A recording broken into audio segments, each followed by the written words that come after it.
ថ្ងៃនេះមិនដឹងថាម្ហូបរាល់ថ្ងៃនឹងញ៉ាំម្ហូបអីទេមីសួរនេះមាននៅផ្ទះនឹងអត់បានទៅសាសាច់ជ្រូកបន្តិចនឹងច្រាមវាទៅឆាមួយមីសួរបងប្អូនហើយឆាហ្នឹងគ្មានដាក់អីគ្រប់គ្រឿងតិចកដោជាអីទេអត់ហ្មងមានតាបន្លែ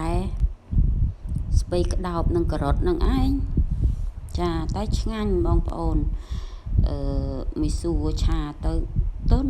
ឆ្ងាញ់ហ្មងវាអត់ស្ងួតណាចាហើយមីសួរហ្នឹងប្រឡាក់ប្រេងខ្យងដាក់ប្រេងខ្យងទឹកស្អ៊ីវបន្តិចហើយដល់ពេលចឹងទៅក៏បងប្អូនចេះដូចតែគ្នាហ្នឹងឆាមីសួរងាយនេះស្ករសតិចច្រឡំប៊ីចេងចង់និយាយថាពីណាក៏ចេះដែរឆាមីសួរចាហើយឆាខ្លះទៅបែប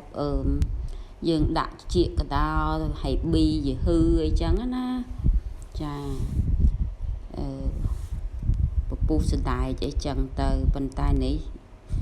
នៅផ្ទះមានប៉ុណ្ណាគឺយើងឆ្នៃប៉ុណ្ណឹងហើយមានតែការ៉ុត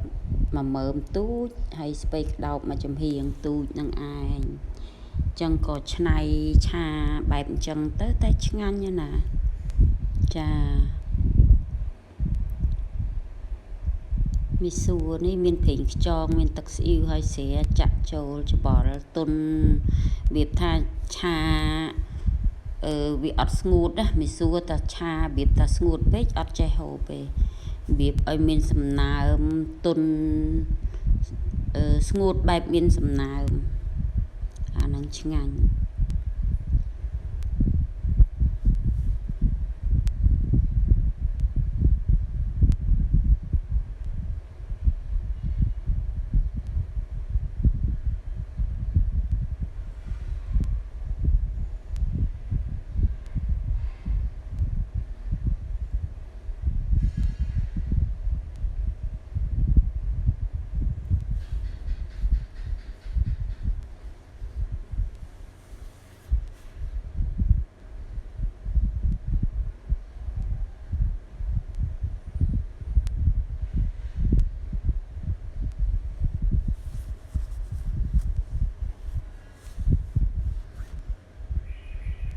ដាក់ម្រេចដាក់អីឆាមីសួរប្រើម្រេចរៀងច្រើនបន្តិចឆ្ងាញ់ឈ្ងុយ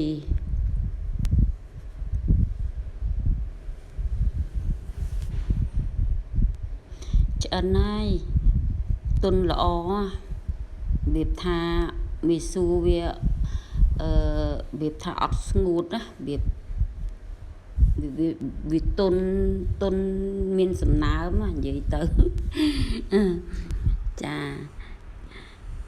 ល្អឡើងទុនល្មើយឆ្អិនហើយបងប្អូនអើយមក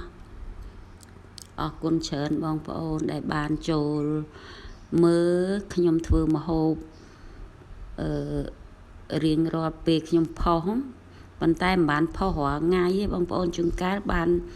ផុសរាល់ថ្ងៃចឹងទៅឲ្យបងប្អូនមើលជួនកាលក៏អត់ទៅ2ថ្ងៃ3ថ្ងៃអីម្ដងចឹងទៅចារួចរាល់ហើយដួសដាក់ចានញ៉ាំទទេអត់ញ៉ាំបាយទេឆាអត់ឲ្យប្រៃណា